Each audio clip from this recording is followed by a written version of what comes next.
Salam jumpa dengan saya Admin A di channel Darah Biru Raja-Raja. Di video kali ini akan dibahas silsilah biografi Inggit Garnasih, istri kedua Presiden Soekarno. Inggit Garnasih adalah sosok wanita berdarah Sunda yang sederhana dan cerdas. Inggit menjadi pendamping Soekarno saat ia menimba ilmu di Institut Teknologi Bandung atau THB pada masa penjajahan Belanda di Bandung, yang juga sedang merintis karirnya di bidang politik. Dalam riwayatnya, Inggit dianggap sebagai salah satu orang yang memberikan pengaruh kuat kepada Bung Karno. Inggit Garnasih lahir di Desa Kamasan, Kabupaten Bandung, Jawa Barat, pada tanggal 17 Februari 1888. Inggit adalah anak terakhir dari pasangan Arjipan dan Amsi. Inggit dibesarkan dalam keluarga berlatar belakang petani. Semasa kecil, sosoknya sebagai perempuan cukup populer di desanya, sehingga kerap disebut sebagai kembang desa. Putri dari Arjipan dan Amsi ini mengenyam pendidikan hingga madrasah ibtidaiyah atau setingkat sekolah dasar. Inggit Garnasih sebenarnya hanya terlahir dengan nama Garnasih saja. Nama Garnasih sendiri rupanya adalah sebuah singkatan dari kesatuan kata Hegar Asih, di mana Hegar berarti segar dan Asih berarti kasih sayang. Nama Inggit kemudian menyertai nama depannya yang berasal dari jumlah uang seringgit. Asal-usul nama Inggit Garnasih ini dilihat dari masa kecil Inggit, di mana ia merupakan gadis tercantik di tempat ia tinggal. Di antara mereka beredar kata-kata bahwa mendapatkan senyuman dari Garnasih ibarat mendapatkan uang seringgit. Dari ringgit itulah berkembang menjadi panggilan si ringgit. Setelah itu, nama Inggit melekat menjadi nama depan Garnasih. Sebagai kembang desa, Inggit kemudian dipersunting oleh Nata Atmaja, yakni seorang patih di kantor resimen Belanda. Sayangnya, pernikahan tersebut tidak berlangsung lama. Inggit yang berstatus janda kemudian pernah menjalin hubungan dengan Haji Sanusi, yaitu seorang pengusaha kaya raya serta seorang tokoh organisasi Sarekat Islam di wilayah Jawa Barat. Dari pernikahan ini, Inggit mulai mengenal dunia politik dan perjuangan kemerdekaan Indonesia. Pernikahan Inggit dan Haji Sanusi semula berjalan baik-baik saja, sampai akhirnya Soekarno datang. Inggit memang kerap ditinggal oleh Haji Sanusi karena terlalu sibuk. Pada waktu itu, Soekarno sebenarnya sudah memiliki istri, yaitu Siti Utari. Namun, rasa cinta Soekarno kepada Utari lebih condong seperti cinta kepada saudara. Soekarno akhirnya menceraikan Utari, begitu pula Inggit. Untuk kedua kalinya, Inggit Garnasih bercerai. Dia berpisah dengan Haji Sanusi pada tahun 1923. Tak berselang lama, Soekarno melamarnya. Namun, ayah Inggit mengingatkan bahwa hubungan beda kelas antar keduanya tidak akan kekal abadi. Soekarno merupakan keturunan terpandang dan pribadi yang terpelajar, sedangkan Inggit adalah kebalikannya. Dalam hal ini, orang tua Inggit Garnasih berkaca pada dua pernikahan putrinya yang berakhir dengan perceraian. Akhirnya, dengan berbagai pertimbangan, Soekarno tetap menikahi Inggit pada tanggal 24 Maret 1923. Pernikahan keduanya disahkan dengan surat keterangan kawin nomor 1138 tertanggal 24 Maret 1923 berbahasa Sunda dan bermaterai 15 sen. Inggit dan Soekarno menikah di rumah orang tua Inggit di Bandung. Ketika menjalin rumah tangga, usia Inggit lebih tua 13 tahun dari Soekarno. Perbedaan usia yang mencolok ini menjadi keuntungan bagi Bung Karno karena Inggit dapat menjadi sosok dewasa yang dapat membimbing dan mengimbangi kehidupan Soekarno. Inggit Garnasih selalu setia mendampingi Soekarno dalam aktivitas dan kehidupan Soekarno dalam proses pendewasaan. Dia selalu berada di sampingnya dan memberikan dukungan moral terhadap suaminya. Perlu diketahui, sebagai seorang istri, Inggit sangat sedih saat dirinya tidak bisa memberikan keturunan untuk Soekarno, sehingga Inggit harus mengangkat anak asuh sebagai obat pelipur lara untuknya dan sang suami. Inggit Garnasih dan Soekarno mengadopsi 2 orang anak, yaitu yang pertama Ratna Juami, lahir tanggal 4 Mei 1923, dan meninggal pada tanggal 23 Juni 2013. Ratna Juami adalah anak dari Sumarta dan Muntarsi, yakni kakak dari Inggit. Ratna Juami diadopsi pada bulan Juni 1923. Yang kedua, bernama Kartika Uteh, lahir tanggal 28 Februari 1928. Anak dari Atmo Sudirjo, yakni seorang juru ukur. Kartika Uteh diadopsi pada tahun 1934. Selepas bercerai dengan Haji Sanusi dan menikahi Soekarno yang saat itu masih berkuliah dan belum bekerja, Inggitlah kemudian yang mencari nafkah untuk kehidupan sehari-hari. Dengan cara berjualan jamu, bedak, rokok, hingga kutang. Jamu dan bedak tersebut Inggit buat dari beras dicampur dengan beberapa ramuan lainnya dan digiling di atas sebuah batu pipisan. Bedak dan jamu tersebut diberi merek Kansai dan Ningrum, yang kemudian dititipkan ke warung-warung dan pengecer. Selain jamu dan bedak, Inggit juga menjual rokok hasil racikannya sendiri dan dijual dengan nama Ratna Juami, yang diambil dari nama anak angkatnya. Dari hasil berjualan inilah, Inggit memenuhi kebutuhan sehari-hari dan bahkan membiayai kuliah Soekarno hingga berhasil mendapatkan gelar insinyur. Ketika Soekarno mendirikan Partai Nasional Indonesia atau PNI pada 4 Juli 1927, Inggit menjadi orang pertama yang mendukungnya. Soekarno sering mengadakan kursus politik bagi masyarakat Sunda di pinggiran kota Bandung saat itu.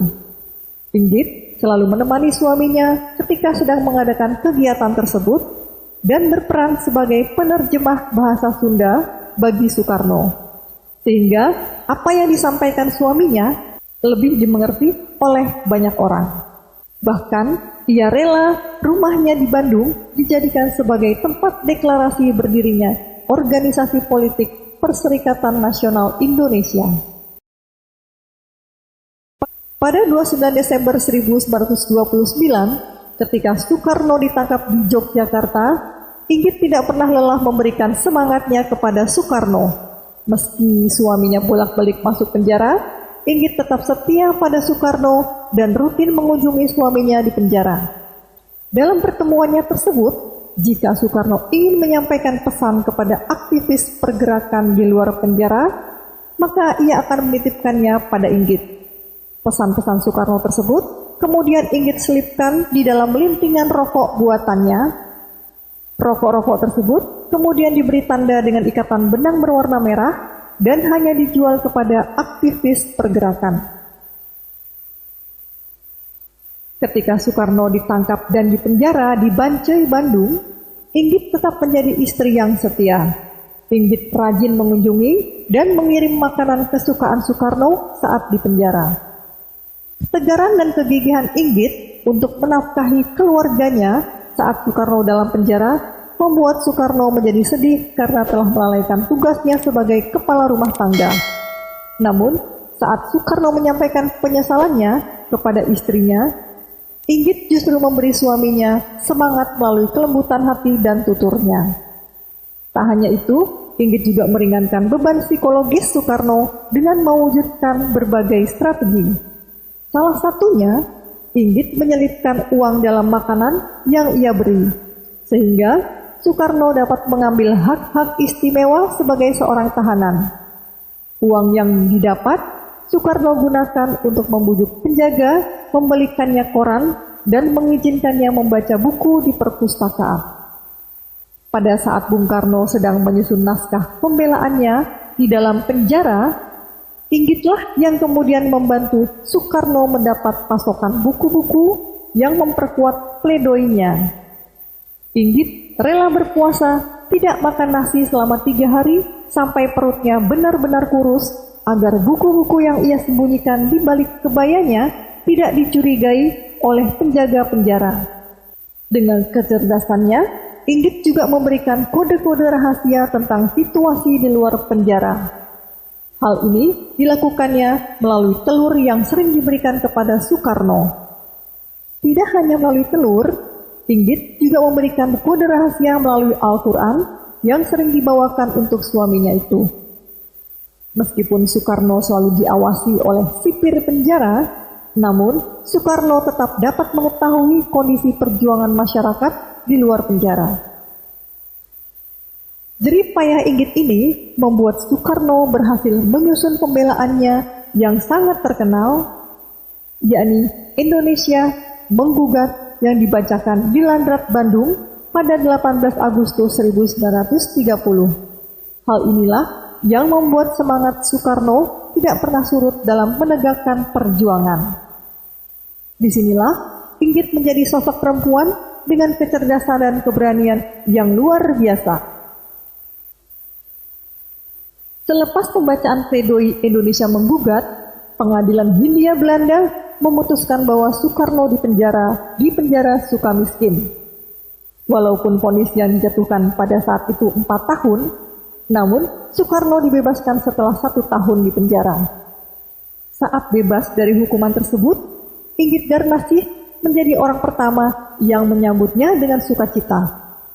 Sayangnya, tidak lama kemudian, akibat dari pidatonya di lapangan Tegalega, Soekarno harus dibuang ke ND di Pulau Flores tahun 1933. Inggit pada saat itu dapat saja memilih tetap tinggal di Bandung, namun lagi-lagi Inggit selalu menjadi sosok yang menemani dan menguatkan suaminya. Ia memutuskan untuk ikut menemani Soekarno ke sebuah tempat yang mungkin tidak pernah ia bayangkan sebelumnya. Namun, bukan hanya Inggit, Ibu Amsi yang merupakan ibunda dari Inggit Garnasih pun ikut bersama anak dan menantunya tersebut. Bahkan, Ibu Amsi kemudian wafat di ND pada tanggal 12 Oktober 1935 karena sakit malaria dan dimakamkan di sana. Setelah 4 tahun di ND, Soekarno dipindahkan ke Bengkulu atas permintaan Inggit karena sakit malaria yang diderita Soekarno. Mereka berdua kemudian tinggal di Bengkulu selama 4 tahun. Betapa malangnya usaha Inggit yang berusaha untuk selalu menghibur dan mendampingi Soekarno selama masa pengasingannya. Kala itu, Soekarno sedang di usia yang bergelora sehingga tak kuasa melihat kecantikan Fatmawati, anak angkatnya sendiri yang diasuhnya bersama Inggit di Bengkulu. Akhirnya, Soekarno meminta izin kepada Inggit untuk menikah lagi dengan Fatmawati. Soekarno menggunakan alasan ingin memiliki keturunan untuk pernikahannya bersama Fatmawati.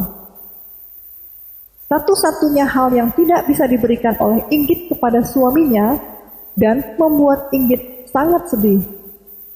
Saat itu, Soekarno tidak berniat untuk menceraikan Inggit.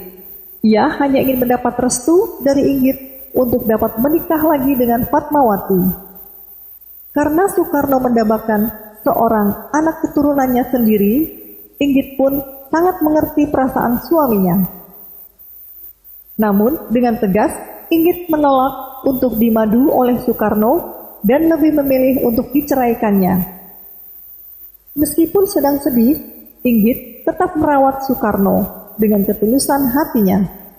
Seketika, Inggit teringat kata-kata ayahnya yang mengatakan hubungan antar golongan beda kasta tidak akan kekal abadi. Akhirnya, keduanya sepakat untuk berpisah. pada tahun 1942, Soekarno dan Inggit secara resmi bercerai di Jakarta. Selepas bercerai dengan suaminya pada tahun 1942, Inggit memilih kembali tinggal di Bandung. Inggit kembali ke kota Bandung diantar oleh Kiai Haji Mas Mansur dan Soekarno. Sebagai bekal, pada tanggal 29 Januari 1943, dibuatlah surat perjanjian. Di Bandung, Inggit kembali ke rumah kerabatnya yang terletak di Jalan Lengkong Besar. Di sana, sudah menunggu mantan suami Inggit, yakni Haji Sanusi. Soekarno kemudian menyerahkan kembali Inggit pada Haji Sanusi. Pasca proklamasi kemerdekaan Indonesia yang dibacakan oleh mantan suaminya, keadaan Indonesia yang saat itu didatangi oleh tentara nikah menjadi sangat kacau. Hingga akhirnya, di tahun 1946, terjadilah peristiwa Bandung Lautan Api. Inggit menjadi salah satu orang di antara ratusan ribu masyarakat Bandung yang saat itu tidak rela tanahnya diduduki kembali oleh penjajah dan memilih meninggalkan harta benda mereka di Bandung serta membakarnya. Mula-mula ia mengungsi ke daerah Garut, kemudian berpindah-pindah hingga akhirnya baru kembali ke Bandung pada tahun 1950. Saat kembali ke Bandung, ia dibuatkan sebuah rumah di atas lahan di mana Inggit dan Soekarno pernah tinggal sebelum dibuang ke ND. Rumah tersebut dibangun atas prakarsa Bung Hatta dan kawan-kawan Soekarno yang lain. Hingga akhir hidupnya, Inggit tak pernah melepaskan cintanya kepada Soekarno. Keduanya pernah bertemu kembali di tahun 1955 dan di tahun 1960. Pertemuan pertama pada tahun 1955, Soekarno meminta maaf pada Inggit karena telah menceraikan. Inggit menjawabnya, tak perlu diminta pun, dari dulu Inggit sudah memaafkan. Tugas Kusno sapaan Soekarno sekarang adalah memimpin negara ini dengan baik. Pertemuan kedua pada tahun 1960, Inggit hanya menitipkan pesan bahwa Soekarno harus menjaga dan jangan sekali-kali melupakan rakyat. Bahkan, Inggit juga turut melayat saat Soekarno meninggal pada tahun 1970. Di rumah Bandung itulah Inggit menghabiskan masa hidupnya hingga tutup usia. Inggit wafat pada tanggal 13 April 1984 pada usia 96 tahun.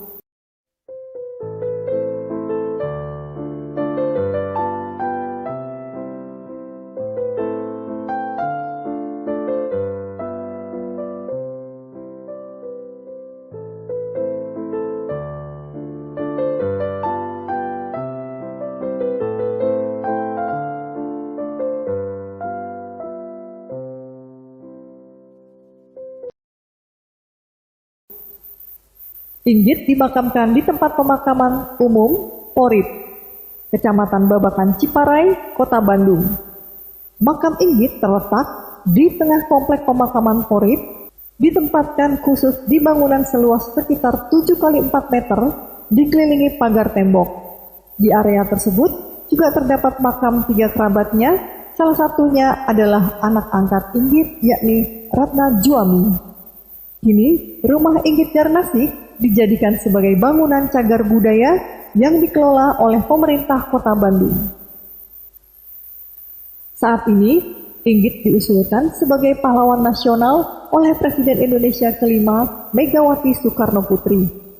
Usulan ini diungkapkan oleh Megawati melalui Sekjen PDIP Hasto Kristianto pada acara Senam Indonesia Cinta Tanah Air atau SICITA di Gedung Sate Bandung, Jawa Barat.